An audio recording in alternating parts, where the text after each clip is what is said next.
G'day, Steve Morgan from Fishing Monthly with Alan Whitley this morning on a cracking day down in Melbourne. Al, we don't often get days like this, but when we do, we take advantage of them, don't we? Done a few tests over the years, but yeah, in rain, hail and shine, but today's a good day down here at Patterson Lake. Well, so. It's an exciting day for me because this is the first time I've laid eyes on this new 3.4 litre, 150 horsepower Mercury racing outboard, and you've coupled it to a pretty special boat, haven't you? Pretty impressive. Obviously released at the recent Melbourne Boat Show. At the Docklands down there, and obviously this is the first one in the country, so pretty excited to get out with you, Steve, and see how it rides. I see this boat, it's the SL20, yes. The Racing Edition. Tell me yes. about the changes, mate, to make it racing. We obviously, Mercury came to us with the 150R, and we wanted to do something pretty special, so I put together a limited edition version of our SL20, very popular deep V sea legend that we make, and we've called it an SL20R, and it's one of 5 editions that we put together, packages that we put together. It includes obviously a racing plaque signed by Brock Cohen from Cohen Racing, and obviously a number of changes throughout. Painted trailer, the 150R on the back, exclusive imported vinyl, and obviously prop tested by the Cohens as well. So. It's interesting, this motor is available in both the white and the black iteration. Yes. The white really fits that SL profile of the boat, doesn't it? It does, white and black obviously right throughout, from the vinyl to the trailer to the engine as well. So. When you first heard of the 150R, this platform, and this is the smallest of the 3.4 litre Mercuries, yes. How excited did you get, and what went through your mind when it came to designing a boat to go with it? Well, obviously, ideally you'd like to put on a bow rider. We don't build a bow rider, so we wanted to obviously couple it up with what we felt was one of our performance-based hulls, one of our deeper V hulls, which is the Sea Legend range at 23-degree dead rise. Sort of aimed it at that younger boat buyer, that younger fishing family that sort of wanted something different when you rock up to the boat ramp. We obviously experienced that today with a lot of people coming around having a look at the boat and the motor as well, just package up together how good it looks. So that was sort of the main thinking behind it. But obviously, the consumers demanding more and more performance, and obviously Mercury have come to the market with the racing edition of the V6. It must be cool to have a 150 horsepower class outboard with DTS finally. 100%. We've been waiting a while for it, but it's good to hear that America's listened to us, and it's now available in the Australian market. As a boat builder, rigging your boat with the DTS, I suppose it's a lot simpler than the old cables? Yes, yeah, well, obviously cables are fantastic when they're new, but obviously as time goes on they can deteriorate and things like that, whereas you don't have that problem with a digital shifting system. And obviously yourself, you've experienced it quite a fair bit being out on the water. The gear change is a lot smoother and a lot quieter as well. So longer term, obviously maintenance-wise, is reduced quite considerably, and from a safety perspective as well. But just obviously when you drive it as well and out of gear, it's a totally different experience to what we used to a generation ago. This 150 is 215 kilograms and that 3.4 litre displacement. Do you feel it when you drive, or haven't you driven this one yet? I haven't driven this one yet, so that's the first one out. So looking forward to getting out on the water today. I think for me the adaptive speed control is going to be a real game changer.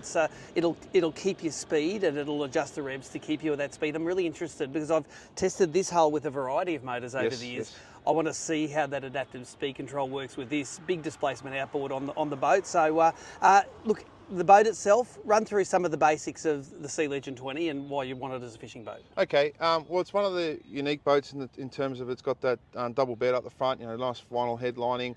All standard, a little porta potty out the front, so it appeals to the family. But down the back, it's all fishing friendly, fully moulded rear deck, so it's a very quiet boat out on the water. I mentioned before the 23-degree dead rise, so it's a really good riding boat from a point of view that you can take mum and the family out, and they're not going to get wet, and it's going to be cut really nicely. So it's sort of it's got that deep V offshore fishing credentials and fishing back end, but it's also a very family orientated boat. So it's sort of ticks a lot of boxes from that hybrid perspective. You can be down to Gippsland Lakes one weekend with the family, and then next weekend be out chasing tuna. So it's sort of, in terms of getting mum and the family on board, it's a boat that wins a lot of hearts and ticks a lot of boxes. Well, it's a great sales pitch, and at Fishing Monthly, of course, we love to take it out on the water. Let's get it out there, check out the new Merc, and I'll come back to you with some of the performance statistics. Looking forward to it.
So there you go, that's Whittley's SL20 Racing Edition out on the water on a cracker day on Port Phillip Bay. The interesting part is we've tested this hull many times before, both with a Volvo inboard motor and also the 135 3-litre 4-stroke Mercury. That's the previous iteration, I suppose, of this motor. This is a 3.4 litre block versus a 3 litre block. It's a higher horsepower versus a lower horsepower, but guess what? This motor here is actually more efficient, and let me run you through some of the stats. At 3,500 RPM, the 135 gave us 1.7 kilometres per litre at the best cruising speed, whereas the 150R gives us 1.8 at 3,500 RPM at 37 kilometres an hour. So slightly better economy, but when you move up through the rev range, it happens as well. So at 47 kilometres an hour, it does 1.75 kilometres per litre. So you can cruise faster using less fuel with the Racing Edition, which is a bit counterintuitive, but hey, it's not working as hard. The hull itself, it's a beautiful rig. It's got a customised trailer. It's got that white powder coating, looks fantastic on it. And Alan and the team have really made sure that the graphics of this boat match the motor. But aside from that, this is a deep V hull boat.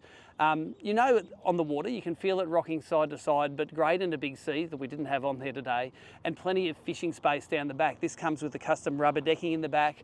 It's got the transom door as standard, got the live bait tank in the back. It's got a bait station at the back. This one here fitted out with a lot of shade, which is great on a day like today or for the use in more northern climates.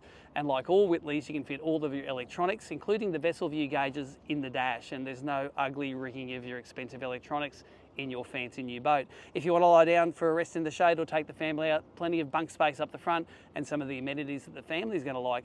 But let's face it, you and I are talking about fishing. This is a serious fishing boat with a serious Mercury on the back. For more information, check out whittleyboats.com.au, or if you want to get a price on the Mercury, they have the price configurator on their site now. Check it out.